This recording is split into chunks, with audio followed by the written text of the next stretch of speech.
So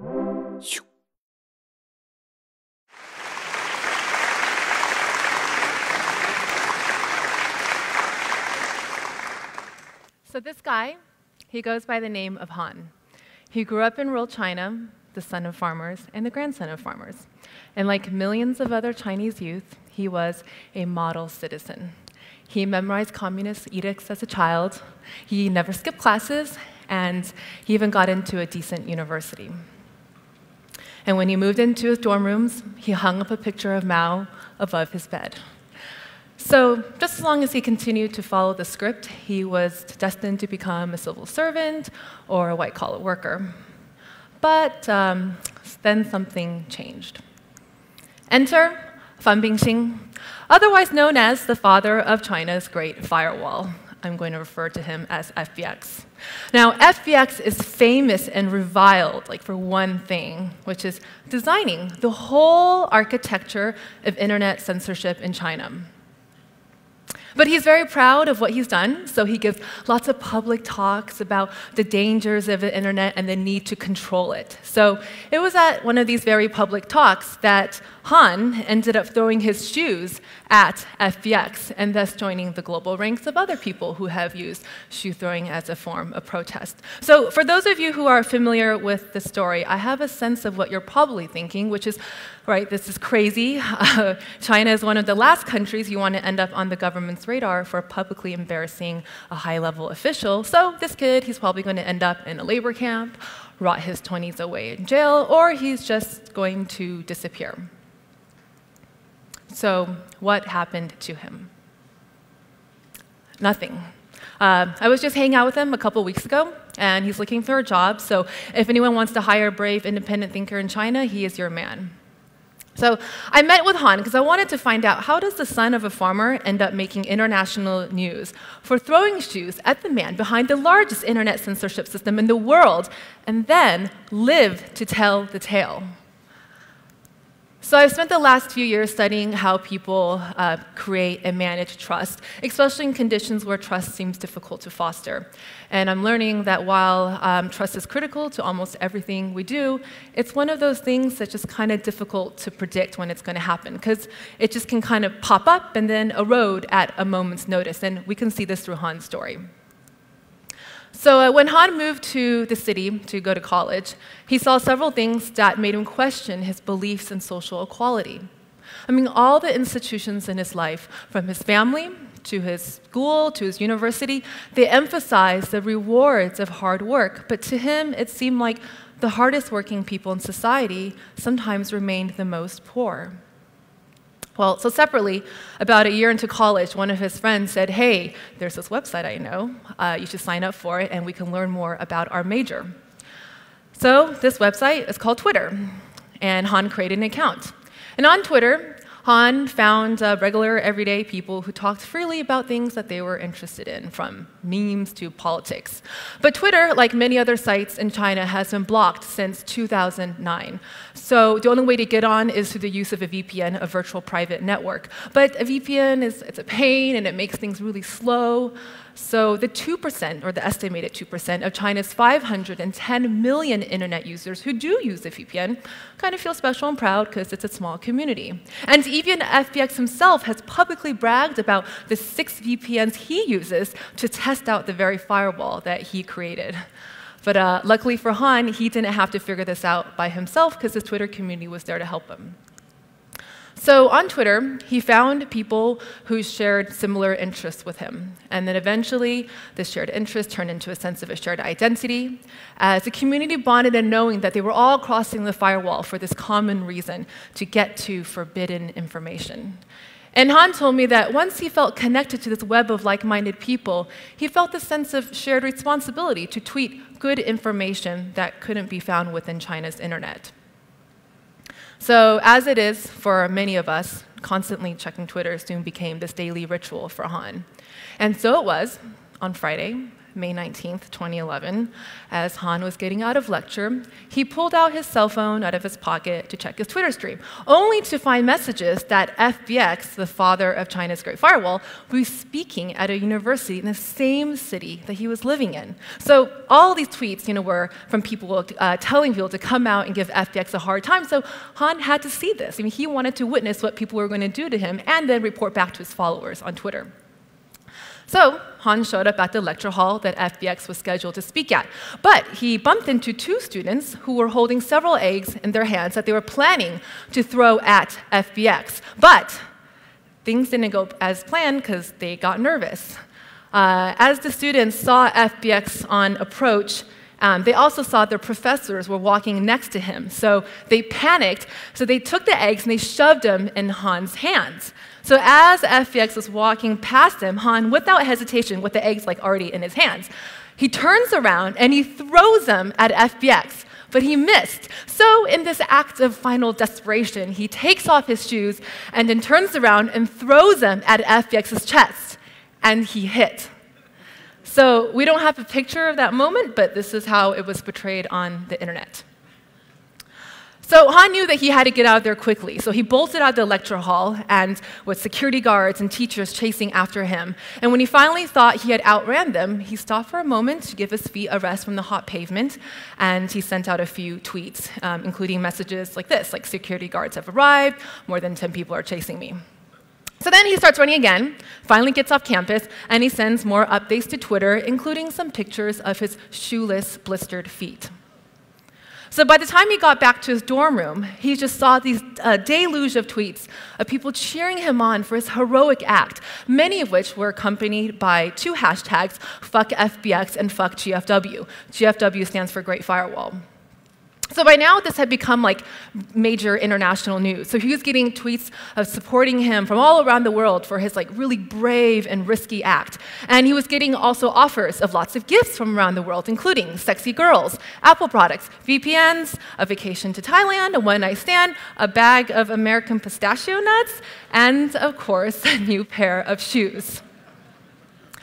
So while this whole story may seem to be about one person's bravery, at no point was Han ever acting alone. Because by the time he arrived at the university, he was part of this loose collective of people sharing information that exposed new ideas, and ideas that eventually led to new behaviors. And so while hundreds of people were forwarding on information about FBX's talk and to harass him, the whole event was accomplished with no formal commands, no organizational charts, and no personally known sources. So considering that this kid is just, from this ordinary village, it's pretty amazing that he became this international symbol for information freedom, while FBX became the butt of many internet censorship jokes. So to understand how, we got here, how Han got here, we have to understand a bit about how trust is constructed in the context of China. So there's people like you, me, and Han, and then there's these self-organized collectives like Wikipedia or Anonymous or these self-emergent events that happen on Twitter. Now, there's a lot of interest lately in how these self-organized collectives come to be, especially in light of recent events like Occupy, London riots, and Arab Spring. But I'm really interested in how do individuals make decisions that end up syncing up with these self-organized collectives? I want to know, what are all the things people do before they get into a collective and then identify with it? It all has something to do with how we build up the trust to acquire information and then to share it with sources we don't personally know. So I'm a cultural sociologist, and I use really immersive ethnographic methods to understand how people use technology in their daily lives. So this means I get to have a lot of fun. So some examples of what I get to do is I spend a lot of time shopping with students for cell phones, and they hang out at a KFC afterwards trying to figure out how to use a phone and share pictures with their friends.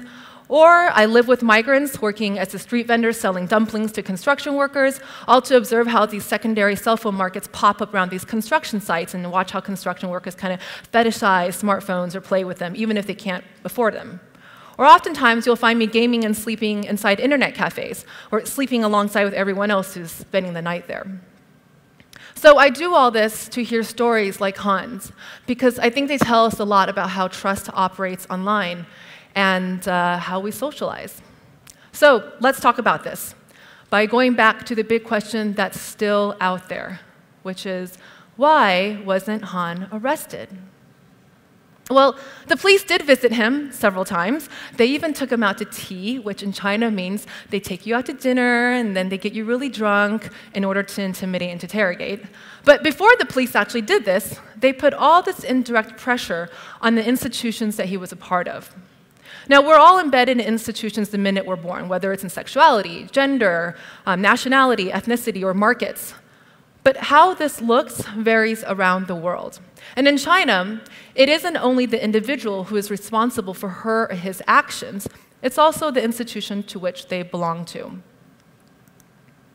So in China, what happens is that all these institutions keep these really personal, detailed records that most people will never see. And supposedly, it includes information on everything from your school grades to teachers' reviews on your moral behavior and your personality flaws, any kind of unpatriotic acts that you've committed, or any involvement with the law. And all of this information is kept in a sealed brown envelope that follows you in life as you move from institution to institution.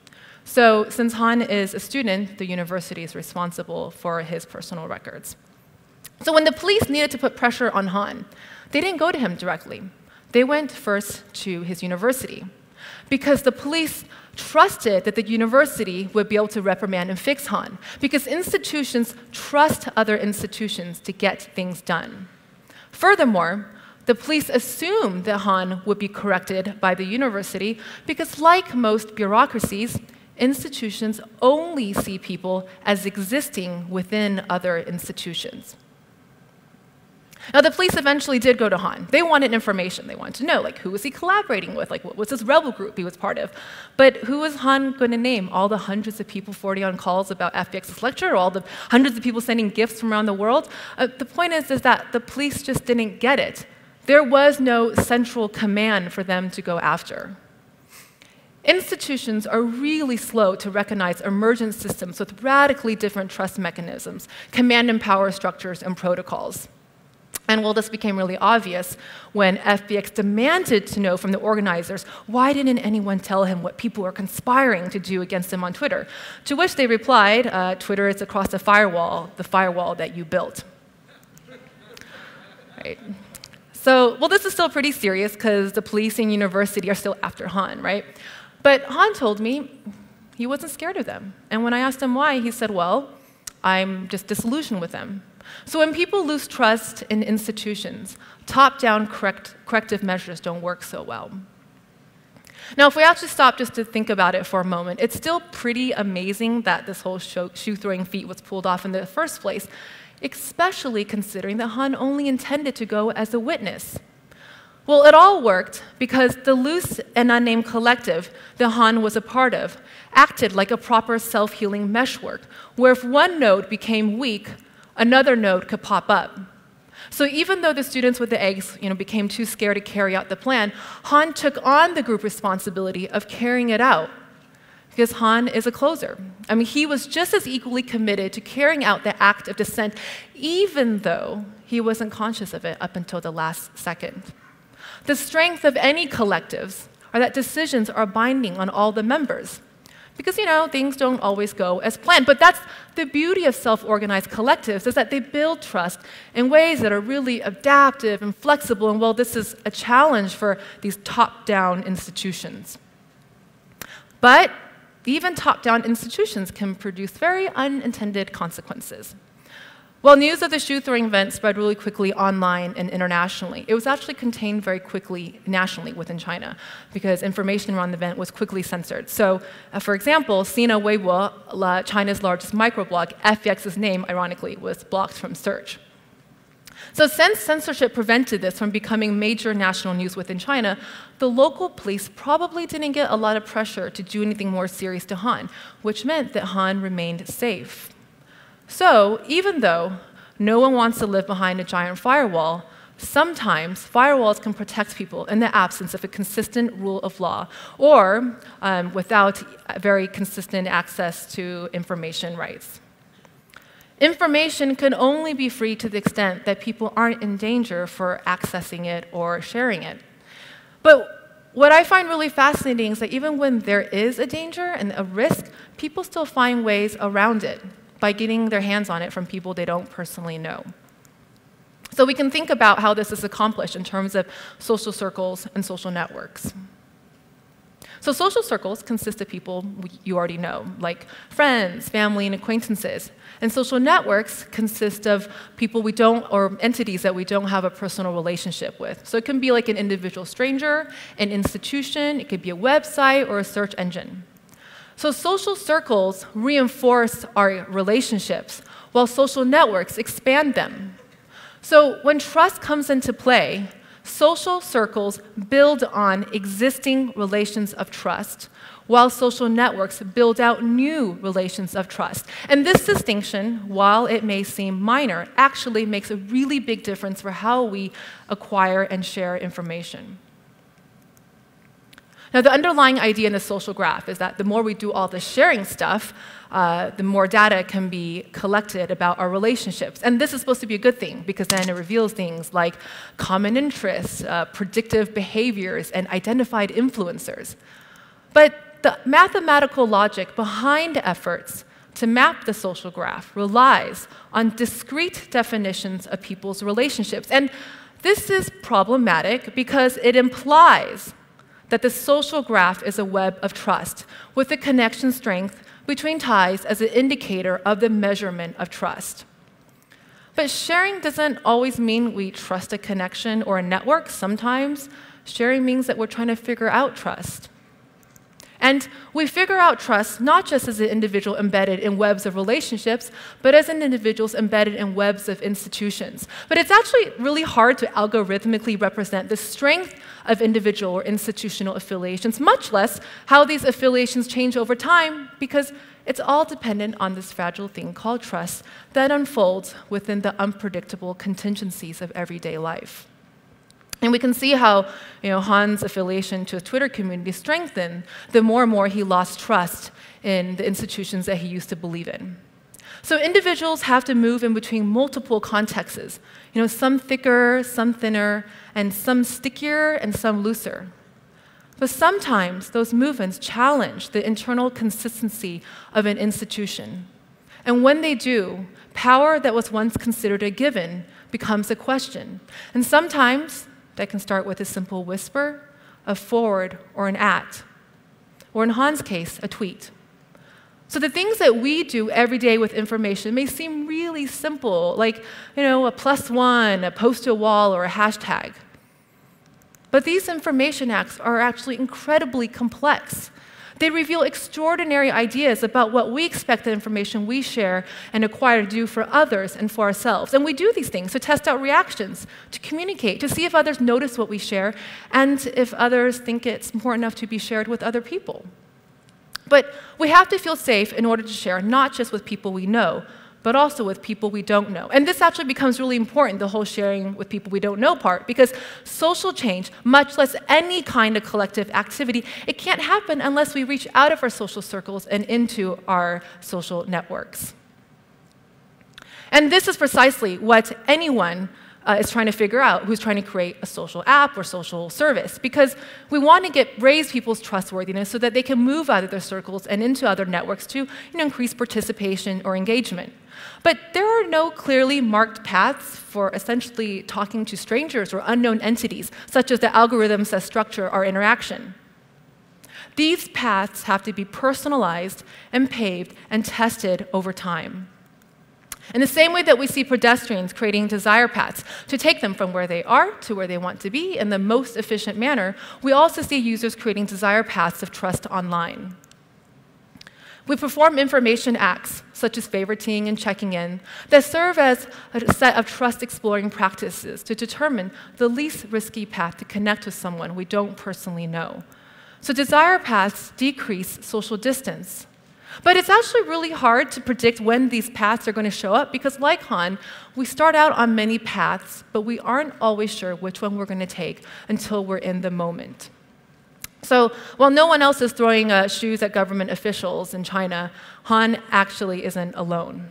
that millions of people in China are forwarding, acquiring, and sharing information with people they don't personally know, it signals to a massive and collective shift in people's trust moving from social circles to social networks. And this new shift means new needs and new opportunities to be filled. But this is a two-way exchange in trust, because the more information you get from people you don't know, you have to give up some information. And once you make information more visible, it means that people can find it and connect with it more easily. But with visibility comes traceability, and information doesn't pick sides. So when I last met with Han, he told me that he felt like he was living in this world of zombies, who were eating him up, like one piece at a time, almost slowly and unnoticeably. And he was telling me that he's scared that he's soon just going to give up and be like everybody else. But in the meantime, he can't help but have all these questions about the world now that he knows that there's all this information out there. The problem is that he just doesn't know what to do with them in the meantime. But like the Chinese say, dancing with handcuffs is better than not dancing at all. Thank you.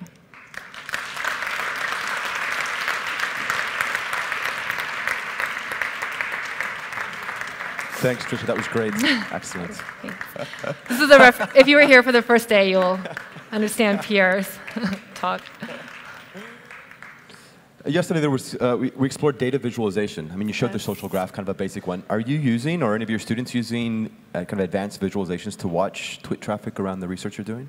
Well, we actually take advantage of the data visualization apps that people provide through Facebook and through through third-party services. But mainly, but the thing is that these social graphs, they can tell us a lot about a snapshot in time of people's relationships, but you still have to end up talking to people to find out what's behind the meaning behind these connections. So they only can tell us so much. You've also done work outside of China, in Latin America, we think, right? And Mexico, And Mexico, right. What do you see differences in trust? I mean, I think that's a really huge question. Oh my God. Institutions are different, policies are different, but yes. Are there some things that you found really marking differences? Well, the remarkable difference is that because the migration policy patterns are different in Mexico and China, when people migrate in Mexico to the US, they're essentially illegal citizens in the US. So it's a very tricky environment of who you build trust with to get you across the border, because your life is actually on the line, and once you're in the States, you don't have a legal identity. And so you're still on the line of being sent back, which means then your whole family doesn't have food or it can't survive. But in China, people give the Chinese government, I think, a really hard time about, all these migrants in the city they're not making enough money, they can barely survive, but they're not illegal citizens in their own country. And if something were to happen, they always have land to return back to, at least in most places. As question was, yeah, they have a place, and they're not illegal. Yeah. So this creates a whole different kind of trust environment, radically different. Our final question: you're also a teacher, you're not just a researcher, you also teach. Your students, have their responses to some of this surprised you or shocked you? What have you learned from your students as you go through this with them? Well, right now I'm currently, I'm teaching my research assistants in China, so those are the students I interact with most closely. And what I find fascinating is that I'm learning a lot from them, because we have this perception that Chinese students don't know how to do teamwork, or just Chinese, China in general, right? And they're very individualistic. But what I have found is this whole fascinating world that is not visible to us unless you talk to them, which is called cheating. And cheating to us is like this bad thing that bad students do. But for them, it's like the most talented students know how to do collaborative cheating. And it's because their teachers aren't teaching great classes. So because they care about doing the other stuff that they care about that the teachers or schools don't care about, they find ways of collaborating on tests. And so they're learning the skills for online group collaboration through cheating efforts. And that's why you get really amazing collaborative efforts like Human Flesh Search Engine, or these translation team groups that translate videos, or TV shows from the US within 8 hours. It's all through these collaborative efforts. So there's so much collaborative effort going on in China. It's just you have to kind of dig underneath. And that's all going on within an official institution of education. Yeah. That's preparing them for the counterculture in a way. Yes, yes. Okay, that's fascinating. Yeah. Thank you very much. Tricia Wang, everybody.